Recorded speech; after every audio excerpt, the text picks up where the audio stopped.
भैया रोकते रोकते।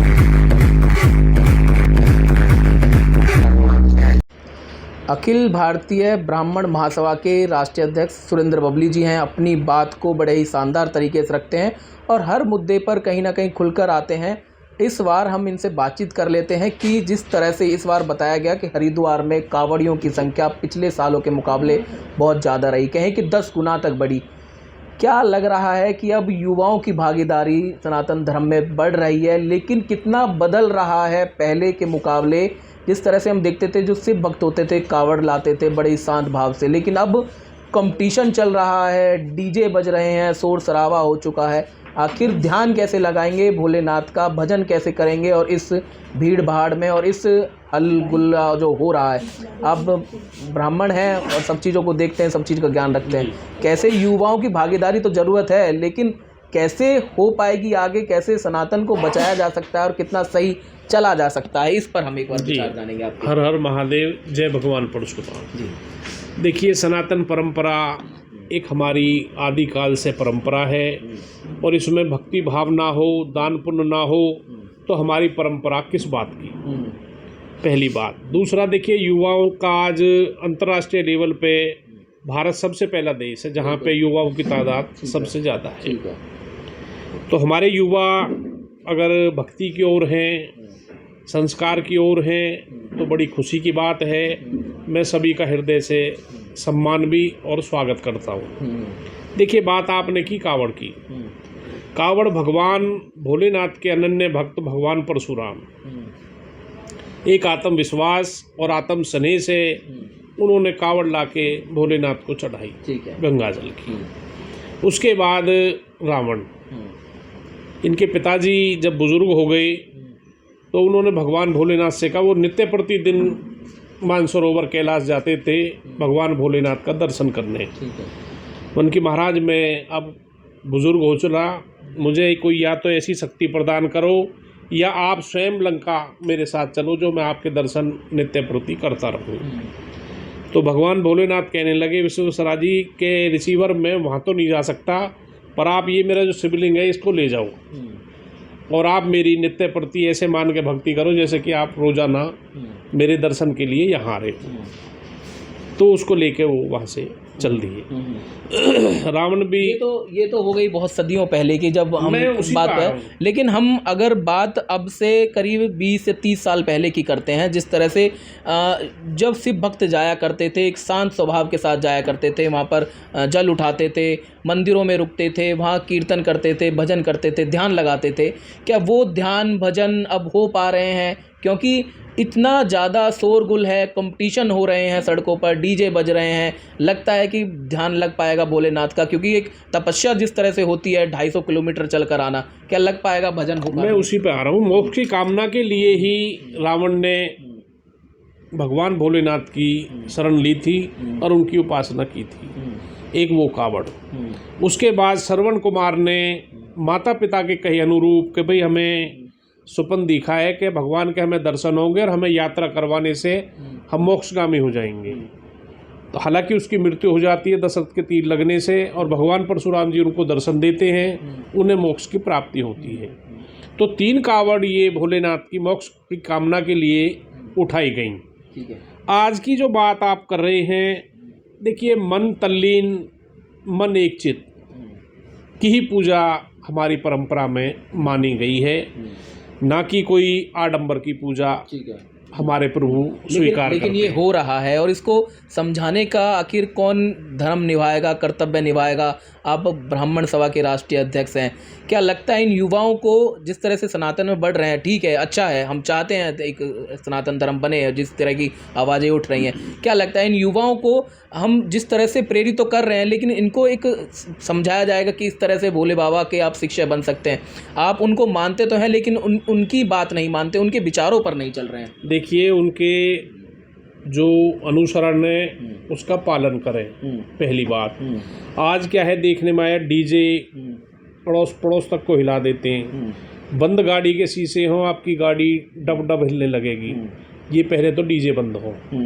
दूसरा, गंगा जी में ही हुक्के ले लेके, बिल्कुल ठीक है, गंगा जल में तंबाकू सेवन कर रहे हैं, मैं इसका बिल्कुल विरोध करता हूँ। तीसरी बात, जो समूह में चल के हाय हुल्लड़ करते हैं वो बिल्कुल गलत है, हमारी परंपरा के बिल्कुल खिलाफ है। मैं ये कहता हूँ भगवान भोलेनाथ की आप भक्ति करें, समूह में करें, एक चित होकर यज्ञ जप तप करें और भजन कीर्तन स्वयं के गाए हुए आप करें, या रिकॉर्डिंग भी है तो भगवान के ही सिर्फ भजन चले उसमें। इस तरह के भाव से हमें पूजा करनी चाहिए। अच्छा, ना कि जहाँ तक मैं अगर पिछले सालों की बात कर रहा हूँ, जहाँ तक मैं समझ पा रहा हूँ, जो मैंने अनुभव किया, एक शिव भक्त निकलता होगा जब जल लेकर तो कहीं मंदिरों में रुकता होगा, मंदिरों में रुकने की व्यवस्था उसकी होती होगी, भोजन प्रसाद करता होगा, शाम को कुछ देर वहाँ पर भजन करता होगा, फिर कुछ लोग उनके साथ मिले होंगे, फिर उन्होंने कीर्तन किया होगा, फिर धीरे धीरे ये बढ़ता हुआ जिस तरह बदल चुका है कि अब उनने हैवी डीजे, जिनको कहें कि 3-3 करोड़ के कंपटीशन वहाँ पर डीजे पर हो रहे हैं, वहाँ पर गाने इस तरह के चलाए रहे हैं कि बोला मैं कैसे तेरी भांग लाती, वहाँ तो ठेका बंद हो गया। क्या शिव भक्त जो हैं या नशा करने के लिए जाते हैं, या शिव ने नशा किया था किस चीज़ का कि आज सारे गाने जो है नशे के ऊपर बन रहे हैं, भांग के ऊपर बन रहे हैं और इस तरह के जो है बन रहे हैं कि फिर आप उनमें लगाइए कि भक्ति कहाँ नजर आएगी। देखिए, ना तो किसी चिलम का कोई सबूत है आज तक भोलेनाथ की का, ना ही किसी भांग धतूरे का कोई सबूत है आज तक। सिर्फ जो हलाहल है ना समुद्र मंथन के दौरान, वो विष तो भोलेनाथ ने पिया है, बाकी कोई भी नशा भगवान भोलेनाथ ने नहीं किया। वो ये कहते कि जो आपके पास गंदी चीज़ें हैं उनको मेरे पे समर्पित कर जाइए, ना कि वो कहते थे कि मैं भांग पी रहा हूँ, कुछ नशा कर रहा हूँ। उनका ये कहना था कि आप जो आपके पास बुराई चीज़ें हैं वो मेरे पे समर्पित कर दीजिए। लेकिन अब आपकी जो बुराइयां हैं, जो आपकी बुराइयां हैं, वो मुझे आप समर्पित करें, मैं आपको गलत चीज़ें सुखी रहने का वरदान दूंगा। उन्होंने ये नहीं कहा कि आप भाई आग धतूरा लाओ और मेरे ऊपर डाल जाओ और घर जाके उसे पीते रहो। ऐसा भोलेनाथ ने कहीं भी कोई किसी भी शास्त्र में दिखा दे कि मैं उसको मान जाऊंगा। ठीक है, ऐसा कोई भी वर्णन नहीं है। लेकिन इस बार कांवड़ियों की भीड़ बहुत ज़्यादा थी, हाईवे जाम थे दोनों तरफ से और एक दिन कांवड़ लेट भी हुई लोगों की। तो क्या लग रहा है कि बढ़ तो युवा रहे हैं लेकिन सुधारने की ज़रूरत है, और कौन सुधारेगा, कैसे हो पाएगा? देखिए, ये समाज रूपी, पारिवारिक रूपी और आत्म ज्ञान से ही संभव है। अब बात प्रशासन की करें, प्रशासन अब की बार 3 जगह विभाजित रहा। यमुना नदी में बाढ़, फरीदाबाद की बात, फरीदाबाद, कांवड़ यात्री, उसके बाद शांति सौहार्द के लिए 3 जगह प्रशासन 3 पैर बने। 3 काम रहे इस बार बहुत प्रशासन की। मैं वाकई तारीफ करता हूँ सीपी साहब की भी, डीसी साहब की भी, जिन्होंने इतनी मुस्तैदी से तीनों काम संभाले। ये हमारा सबका फर्ज बनता है कि भाई हमारे बच्चे सनातन संस्कृति को मानने वाले हों, संस्कारवान हों, शिक्षावान हों, और भगवान के प्रति भक्ति तो देखिए हमारा सबसे पहला दायित्व और कर्तव्य बनता है। इस तरह के आडंबर ना हो। मैं सभी युवाओं से प्रार्थना करता हूँ, सभी भक्तों से प्रार्थना करता हूँ कि हमारा जो है सर्वधर्म समभाव का देश है, आनंदित रहें और सबको आनंद से रहने दें। अच्छा, हम देखते हैं कि आज शिवालयों में और इन जगहों पर वीडियो बहुत ज़्यादा क्रेज चला हुआ है, रील बन रही हैं, फ़ोटोज़ खींच रहे हैं। बैन हालांकि केदारनाथ में कर दिया गया है, मथुरा में देखते हैं जो सज सज कर लोग जाते हैं, फ़ोटोज़ खिंचाते हैं। क्या मंदिरों में फ़ोटोज़ के लिए लोग जाना चाहिए, यहाँ पर भाव के लिए बैठकर 5 मिनट ध्यान लगा लेना चाहिए? उन भक्तों, उन युवाओं को क्या कुछ कहना चाहेंगे जो आज मंदिरों में, शिवालयों में जा तो रहे हैं लेकिन एक वीडियो बनाने के चक्कर में, ना कि वहाँ पर एक आस्था के लिए, एक भाव के लिए जा रहे हैं? अब आपने अपनी बात ही पूरी कर दी अपने आप। मैं तो कहना चाहूँगा कि आप, क्योंकि आप बहुत लोग आपको मानते हैं, आप बहुतों के पूजनीय हैं और लाखों युवाओं को चाहने वाले हैं, आप उनका एक कहीं ना कहीं प्रेरणा स्रोत है, फॉलो करते हैं लोग आपको और आपकी बात को मानते हैं। उन युवाओं को आप पीछे केदारनाथ की त्रासदी सिर्फ इसी का उदाहरण है। बिल्कुल, कितने महानुभाव ऐसे हैं जिनकी बरसी पे फूल तो चढ़ते हैं पर वो घर वापस नहीं आए।